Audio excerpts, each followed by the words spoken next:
Hello, and wishing you all my viewers out there a very happy new year 2025, and welcome back to another episode of Auto Reviews 24. Today's car is a perfect full-size hybrid sedan and one of the top players in this segment. It's none other than this 2025 Honda Touring Hybrid in this beautiful urban grey color. So before we get into more details, this video is for those who are looking to get into a family friendly hybrid sedan segment which is bigger in size as well as technology. And hence this car probably is the best fit in that segment because it has been recently refreshed. This 11th generation Accord is really a good contender against the Toyota's Camry and Hyundai Sonata, as those products are also hybrid and comes very close in terms of product value and market. In this detailed review today, we are going to discuss more about how does this car look from exterior wise, interior and tech. Also, how does it drive? So without further ado, let's talk more in detail.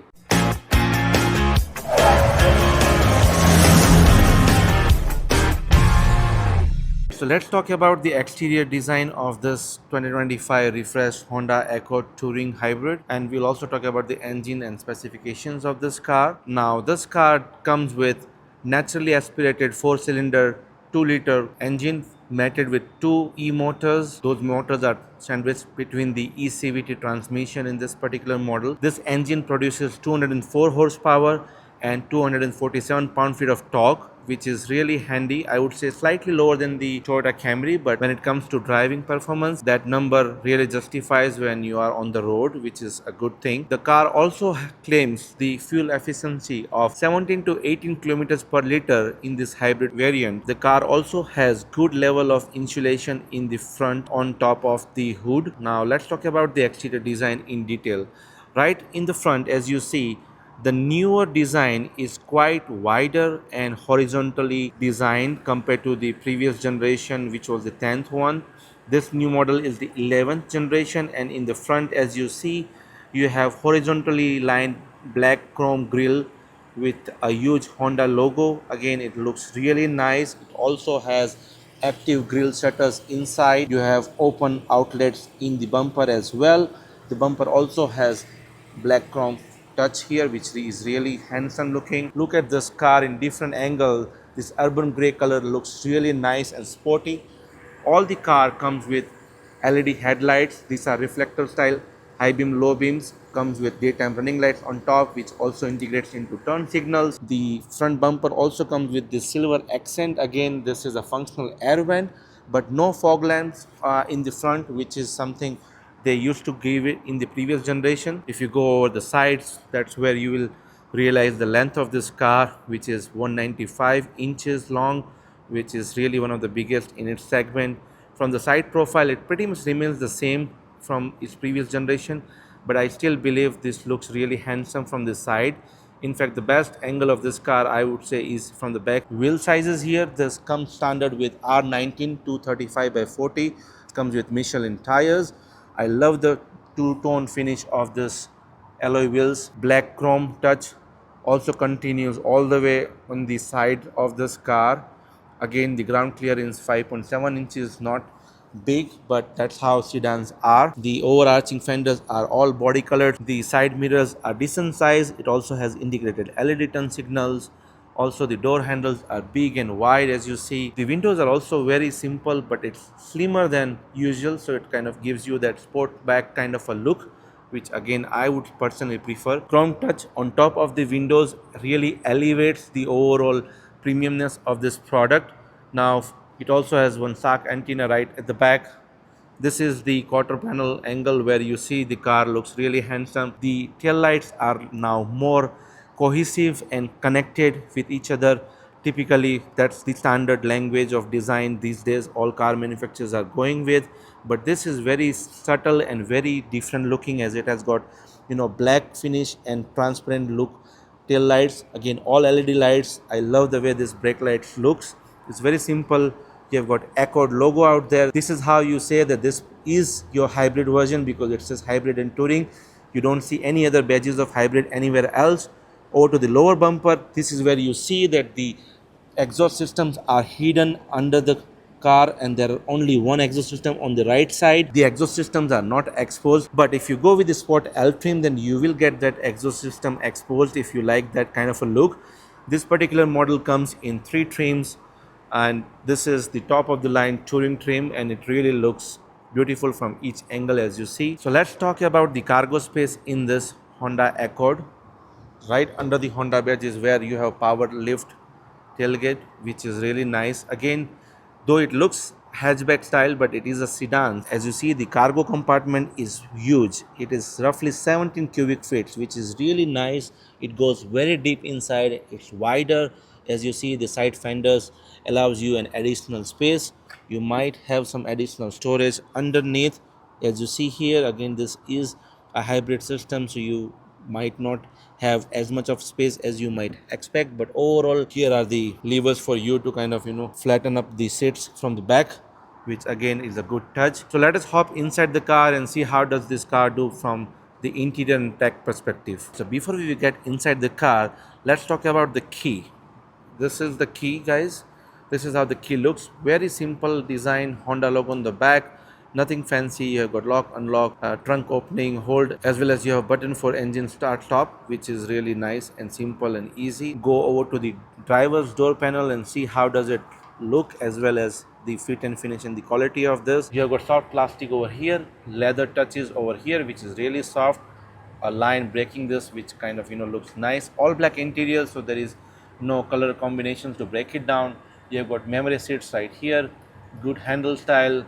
The overall leather stitching is looking nice and soft. Padding here, also the cubby space here is longer but not wider, I would say, but still does the job.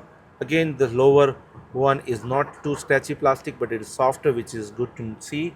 You have got good quality, high-end quality switches right here, as you see, auto on off for the front two windows, I believe, and it's also for the rear ones. You've got lock, unlock, and power operated rear view mirrors, which is good.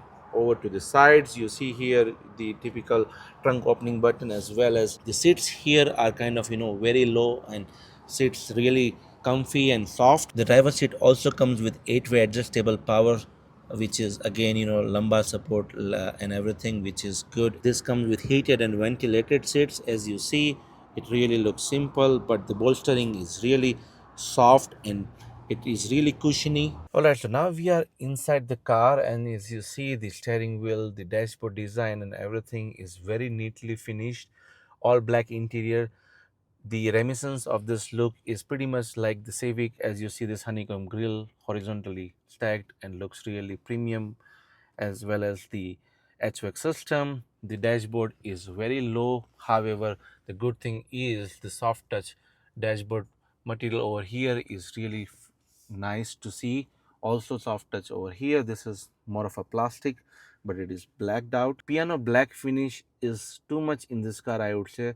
There is piano black all the way running across the width of this car. You have got piano black over the center console, as well as piano black on the steering wheel's trim, which I would say they could have gone with something different to reduce the fingerprints and dust, which you will easily catch in the black piano finish. Having said that, the steering wheel is very well bolstered. I love the stitchings as well as the softness of this. The steering wheel is very simple and easy to understand. They have introduced the heated steering wheel button over here in this refresh. On the left, you have typical volume and other controls. On the right, you have got cruise controls. This is the driver's display, and it is 10.2 inches. Again, you can kind of play around with it and configure the way you want. It has got few drive modes, which I will quickly show you. This is normal. You can go with eco as well as sports and individual mode, which is really nice. When you turn on individual mode, you can actually use the center screen to kind of configure the way you want the driving to be, right, in terms of the suspensions and other stuff. So the driver's display, as I mentioned, on the right side, you can configure it to display different things, whether it is on a power flow, or which is the hybrid system, as you see, or you want to see the fuel and range, or you want to see the gauge display settings. On the left, you have typical controls for phone volume.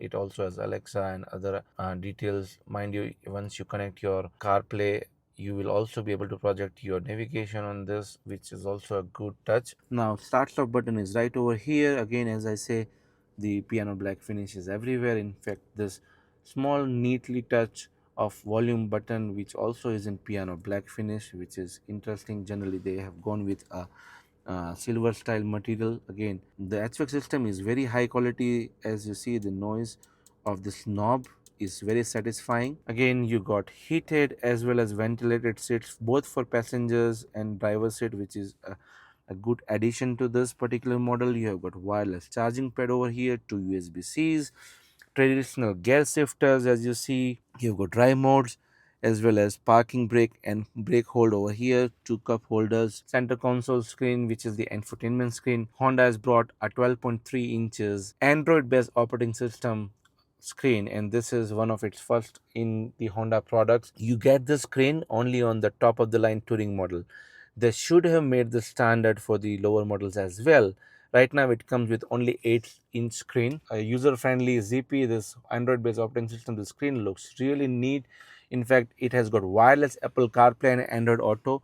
Again, that also takes the entire screen, which is nice. As you see, it is very easy and simple to kind of talk through the screen. You have Google Assistants over here. The car also comes with 12 speaker Bose audio system, which again is an addition of the refreshed 2025 system.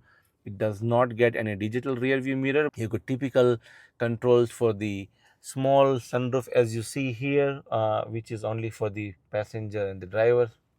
You do have sunglass holder over here, which generally most of the car makers are going away with. You have good vanity mirrors over here. Again, it is LED. Now let us talk about the rear seat comfort and the space and everything. Now this is the rear door. Again, it is mimicking the front door with soft touch materials in the entire door panel, which is good to see at this price point. Also, it has got 3-stage heated seats for the rear passengers. No ventilated seats, but again it is understood for this market again. But you see the piano black here as well, which is something I would say they could go with a different high-end metal finish or some sort of a chrome finish. But as you see, class leading comfort for the second row passengers, 41 inches of legroom as Honda claims, and the sitting positioning and everything is more softer, and you see little curvature and bucket style seats. Again, we will hop into this seat and see how comfortable it is, having enough space for any size of adults. Even 6 foot adult would be easily able to sit for longer journeys, which is good to know. I'll open this door for better lights. Another thing they've added is the rear vents as well as the USB-Cs, which is good. You have got some pockets on the passenger side. On the center, you also have this armrest, which has got two cup holders but no other controls. It does not have any pass-through tunnel, which I wish they could have gone with for the size of the trunk they have. Also, to make a note that I'm sitting very comfortably here, as well as the overhead room is enough. I'm 5'8" and it still has enough space for a good size adult to sit and comfortably for a long journey, which is great to know. Also, I love the touch of this having a small quarter window, which adds to the additional light for the rear passengers, and it kind of also gives you a good look from outside and inside as well. Alright, so let's talk about the driving dynamics of this particular car. Immediately as we start driving this car, obviously this car is an EV car, so for the lower speeds the car completely drives in an EV mode, as you hardly hear any noise inside. Again, the noise level or the insulation in this car has certainly improved, which we'll see in the driving right now. Softness of the suspension is also there, and we are driving right now in the normal mode right now, but we'll also switch into sports mode and see how does it perform. Steering wheel is also very well weighted. It is not as softer as the other cars I have driven before. Also, one thing to notice is the visibility of this car is really nice, as the car is quite wide, as well as the A pillar is comparatively thinner, but it is good visibility without any obstruction. You also have a 6-inch small heads-up display over here if you see, which is a neat addition for this top of the line touring model. Turning radius of this car is also nice, and as I'm driving in this parking lot, it is certainly giving me good hold, as well as the car is simple and easy to navigate. If I put the pedal on this car, it power when you need it, and the engine noise is very less, which is coming inside. As you see, as soon as I power the car, The braking is also very confident. It hugs the alloy wheels and it is not giving any jerkiness during the brake. The driving is something which is very similar to Civic, and now we are going to change the driving mode to sports. Perfect in terms of the feedback of this. As you see, I'm moving this steering and it is still kind of giving me good feedback as the direction which I want this car to go. I mean, at the end of the day, this is a sedan and you are sitting lower on the road with center of gravity being good. This car does give you that nice driving ride. The power delivery is linear, smooth. There is nothing as such faulty in this car so far while driving. I can point to a reputation of this particular model, and I would certainly say that most of the people would really love the driving of this car, as there is nothing specifically wrong. So that's it from my driving dynamics side of things. I still feel that this drives better than Toyota Camry in many ways. All right, then it's time for the final thoughts. Should you go ahead and consider shortlist or buy this 2025 refreshed Honda Accord Touring Hybrid? In my opinion, you should certainly go ahead and shortlist this particular model. Honda being the most reliable in terms of fit and finish, engineering marvel. The hybrid powertrain here with two motors is also really excellent, smooth driving. The car inside is way more comfortable, spacious, and the Google-based operating system, infotainment system, the Bose sound system and everything is really awesome in this car. Also, the look is very subjective, but I still believe the look is very simple, elegant, horizontal, wider as well as lower, so it really looks sportier in certain angles.